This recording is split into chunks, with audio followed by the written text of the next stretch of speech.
नमस्कार। हिंदी पाठशाला में आपका स्वागत है। आज हम क्रिया पढ़ने जा रहे हैं। क्रिया यानी कि वर्ब की परिभाषा। जिस शब्द के द्वारा किसी कार्य के करने या होने का बोध होता है उसे क्रिया कहते हैं। जैसे पढ़ना, खाना, पीना, जाना इत्यादि। क्रिया का अर्थ होता है करना। प्रत्येक भाषा के वाक्य में क्रिया का बहुत महत्व होता है। प्रत्येक वाक्य क्रिया से ही पूरा होता है, यानी कि जिस भी वाक्य में अगर क्रिया नहीं है तो वो वाक्य पूरा नहीं माना जाएगा।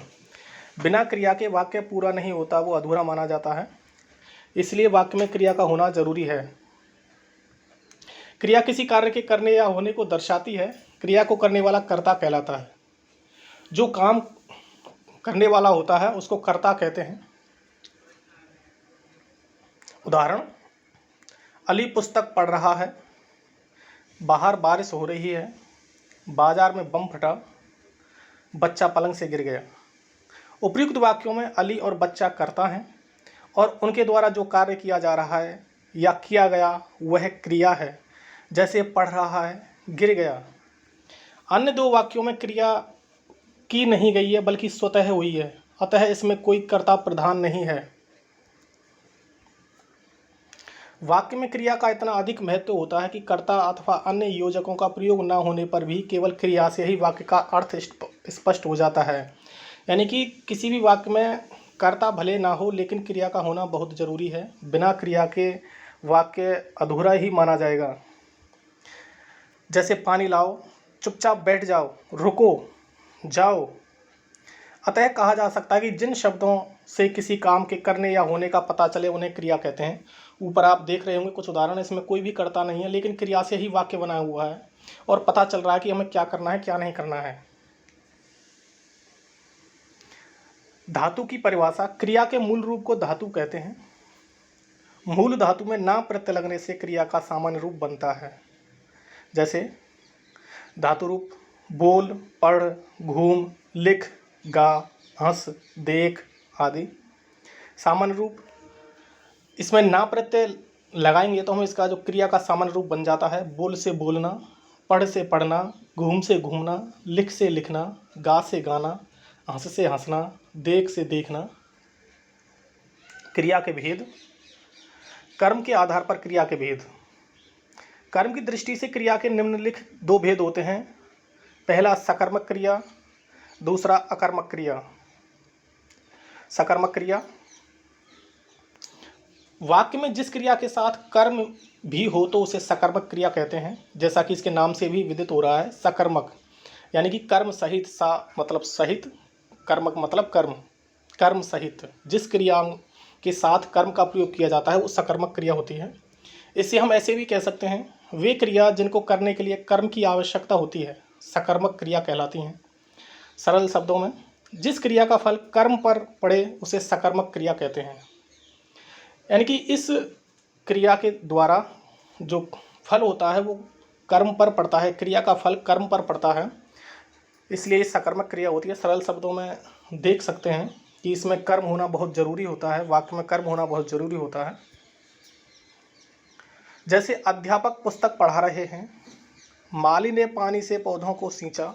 उपयुक्त वाक्यों में पुस्तक, पानी और पौधे शब्द कर्म हैं क्योंकि कर्ता अध्यापक तथा माली का सीधा फल इन्हीं पर पड़ रहा है। क्रिया के साथ क्या, किसे, किसको लगाकर प्रश्न करने पर यदि उचित उत्तर मिले तो वह सकर्मक क्रिया होती है। एक और आसान तरीका है इसको पहचानने का। जैसे कि पहला उदाहरण, अध्यापक पुस्तक पढ़ा रहे हैं। इस वाक्य में अगर हम क्या प्रश्न लगाएं कि अध्यापक क्या पढ़ा रहे हैं तो इसका उत्तर मिलेगा अध्यापक पुस्तक पढ़ा रहे हैं। अगर इसका उत्तर सही तरीका से मिल रहा है तो ये सकर्मक क्रिया है। माली ने पानी से पौधों को सींचा, दूसरा उदाहरण।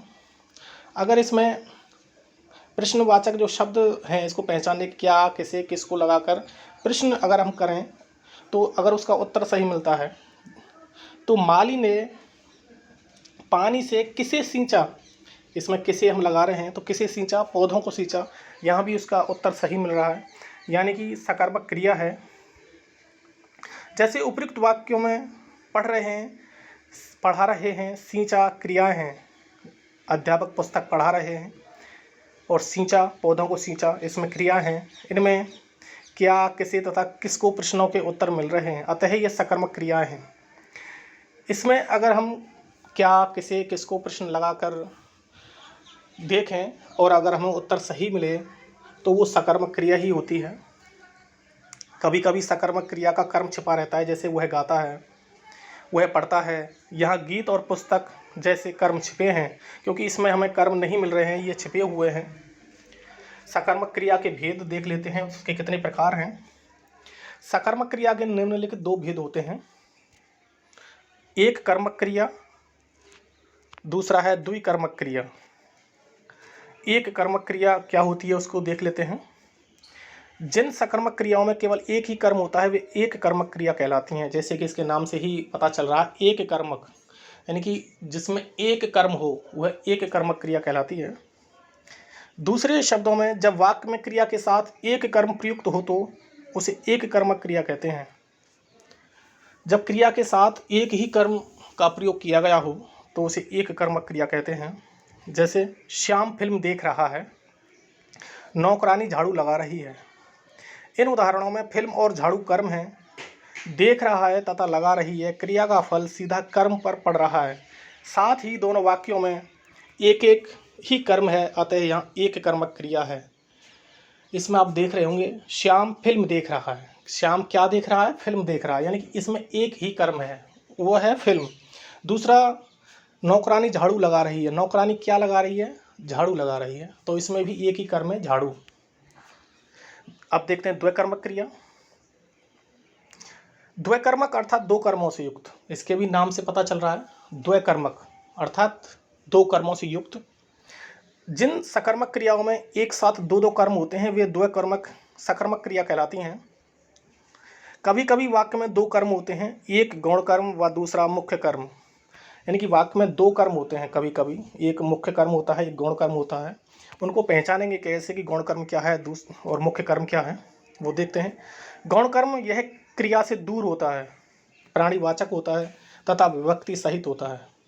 जो गौण कर्म होता है वो क्रिया से थोड़ा दूरी बनाए रखता है और ये प्राणीवाचक होता है, यानी इसको हम आसानी से पहचान सकते हैं कि ये कोई प्राणी ही होता है, कोई व्यक्ति हो सकता है, यानी कि कोई प्राणी जीव जंतु होता है, जीव तथा विभक्ति सहित, और इसके साथ कारक का प्रयोग किया जाता है।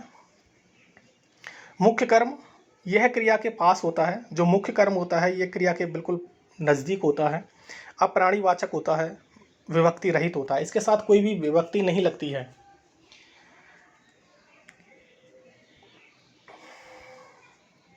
जैसे श्याम अपने भाई के साथ फिल्म देख रहा है, नौकरानी फिनाइल से पोंछा लगा रही है। इन उदाहरणों में क्या, किसके साथ तथा किससे प्रश्नों के उत्तर मिल रहे हैं। जैसे पहले वाक्य में श्याम किसके साथ क्या देख रहा है, प्रश्नों के उत्तर मिल रहे हैं कि श्याम अपने भाई के साथ फिल्म देख रहा है। पहला जो उदाहरण दिया गया था, श्याम अपने भाई के साथ फिल्म देख रहा है, इसमें अगर हम प्रश्नवाचक जो शब्द हैं उनको रखेंगे कि श्याम किसके साथ क्या देख रहा है, तो किसके साथ? भाई के साथ। क्या देख रहा है? फिल्म देख रहा है। तो यहाँ पे उत्तर सही मिल रहा है, तो पहले तो हम पहचानेंगे ये सकर्मक क्रिया है। अब दूसरा, इसमें एक कर्मक है या दो कर्मक है, तो इसमें दो कर्म लगे हुए हैं, अपने भाई के साथ पहला कर्म और दूसरा फिल्म। दूसरे वाक्य में नौकरानी किससे क्या लगा रही है, प्रश्नों के उत्तर मिल रहे हैं कि नौकरानी फिनाइल से पोछा लगा रही है। दोनों वाक्यों में एक साथ दो दो कर्म आए हैं, अतः ही द्वैकर्मक क्रियाएं हैं, यानी कि दोनों वाक्यों में दो दो कर्म हैं, इसलिए द्वैकर्मक क्रिया हुई।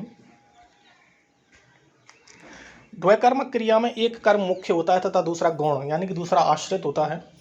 मुख्य कर्म क्रिया से पहले तथा गौण कर्म कर्ता के बाद आता है। इसको पहचानने का एकदम सीधा एवं सरल तरीका, जो मुख्य कर्म होता है क्रिया से तुरंत पहले आता है और गौण कर्म कर्ता के तुरंत बाद आता है। मुख्य कर्म अप्राणीवाचक होता है जबकि गौण कर्म प्राणीवाचक होता है। गौण कर्म के साथ को विभक्ति का प्रयोग किया जाता है, को विभक्ति, अधिकतर इसमें गौण कर्म के साथ को विभक्ति का प्रयोग किया जाता है, जो कई बार अप्रत्यक्ष भी हो सकती है, यानी कभी कभी वो दिखाई भी नहीं देती।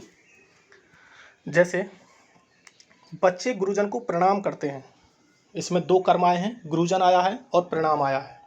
अब इसमें जो तरीका बताया था पहचानने का कि जो गौण कर्म होता है वो कर्ता के तुरंत बाद आता है, तो इसका मतलब गुरुजन गौण कर्म हुआ, और जो मुख्य कर्म होता है वो क्रिया से तुरंत पहले आता है, तो क्रिया इसमें करते हैं और उससे जो पहले आया हुआ है वो परिणाम आया हुआ है, तो वो मुख्य कर्म हुआ। दूसरे वाक्य में देखते हैं, सुरेंद्र ने छात्र को गणित पढ़ाया। इसमें गौण कर्म सुरेंद्र ने छात्र को विभक्ति के साथ आया है। किसको? छात्र को, यानी कि ये कर्ता के तुरंत बाद आया है छात्र, तो गौण कर्म हुआ। गणित पढ़ाया, पढ़ाया इसमें क्रिया है और क्रिया से पहले जो कर्म आया है वो मुख्य कर्म है। गणित आया हुआ है तो वो मुख्य कर्म हुआ। अब देखते हैं दूसरी जो क्रिया है, अकर्मक क्रिया। वे क्रिया जिनको करने के लिए कर्म की आवश्यकता नहीं होती है अकर्मक क्रिया कहलाती हैं। इसके नाम से भी आपको पता चल रहा होगा, अकर्मक मतलब बिना कर्म के, जिसमें कोई कर्म नहीं होता है, वो अकर्मक क्रिया होती है। दूसरे शब्दों में जिन क्रियाओं का व्यापार और फल कर्ता पर हो वे अकर्मक क्रिया कहलाती हैं। यहाँ पर कर्म से कोई मतलब नहीं है, इसका सीधा संबंध कर्ता पर ही पड़ता है। अकर्मक अर्थात कर्म रहित, कर्म के बिना। जिन क्रियाओं के साथ कर्म ना लगा हो तथा क्रिया का फल कर्ता पर ही पड़े उन्हें अकर्मक क्रिया कहते हैं। उदाहरण के लिए, श्याम सोता है, इसमें सोना क्रिया अकर्मक है। श्याम करता है, सोने की क्रिया उसी के द्वारा पूरी होती है, अतः सोने का फल भी उसी पर पड़ता है, इसलिए सोना क्रिया अकर्मक क्रिया है। इसमें जो उदाहरण था, श्याम सोता है, इसमें जो फर्क पड़ रहा है, जो फल पड़ रहा है वो सीधा असर श्याम पर ही पड़ रहा है क्योंकि वो करता है, इसमें कोई भी कर्म नहीं दिया हुआ है। नेक्स्ट उदाहरण देखते हैं, पक्षी उड़ रहे हैं, बच्चा रो रहा है। उपयुक्त वाक्यों में कोई कर्म नहीं है क्योंकि यहाँ क्रिया के साथ क्या, किसे, किसको, कहाँ आदि प्रश्नों के कोई उत्तर नहीं मिल रहे हैं। अतः जहाँ क्रिया के साथ इन प्रश्नों के उत्तर ना मिलें वहाँ अकर्मक क्रिया होती है। यानी कि हम अगर यहाँ पे लगा के देखें क्या, किसे या किसको, तो हमें पूरा उत्तर नहीं मिलता है। कुछ अकर्मक क्रियाएं इस प्रकार हैं, तैरना, कूदना, सोना, ठहरना, उछलना, मरना, जीना, बरसना, रोना, चमकना आदि। सकर्मक और अकर्मक क्रियाओं की पहचान, अब हम इनको कैसे पहचानेंगे? सकर्मक और अकर्मक क्रियाओं की पहचान क्या, किसे या किसको आदि प्रश्न करने से होती है। यदि कुछ उत्तर मिले तो समझना चाहिए कि क्रिया सकर्मक है और यदि ना मिले तो अकर्मक होगी। अगर उत्तर मिल रहा है क्या, किसे, किसको प्रश्न करने पर तो सकर्मक क्रिया होगी। अगर कोई भी उत्तर नहीं मिल रहा है तो वो क्रिया अकर्मक ही होगी। जैसे राम फल खाता है, प्रश्न करने पर कि राम क्या खाता है, उत्तर मिलेगा फल, अतः खाना क्रिया सकर्मक क्रिया है। दूसरा, सीमा रोती है, इसमें प्रश्न पूछा जाए कि क्या रोती है तो कुछ भी उत्तर नहीं मिला, अतः इस वाक्य में रोना क्रिया अकर्मक है। यानी कि सीधा सा इसका उदाहरण है, इसकी पहचान है कि क्या, किसे या किसको अगर हम लगाएं प्रश्न के तौर पर, अगर हमें उसका उत्तर सही सही मिले तो वो सकर्मक क्रिया है और अगर उसका उत्तर नहीं मिले तो वो अकर्मक क्रिया है। यही इनकी मुख्य पहचान है, सकर्मक और अकर्मक क्रिया को पहचानने की। उदाहरणार्थ, मारना, पढ़ना, खाना, इन क्रियाओं में क्या, किसे लगाकर प्रश्न किए जाएं तो इनके उत्तर इस प्रकार मिलेंगे। किसे मारा, किशोर को मारा। क्या खाया, खाना खाया। क्या पढ़ता है, किताब पढ़ता है। इन सब उदाहरणों में क्रियाएं सकर्मक हैं, यानी कि यहाँ इनका उत्तर हमें सटीक सटीक मिल रहा है, तो ये सारी सकर्मक क्रियाएं हैं। धन्यवाद।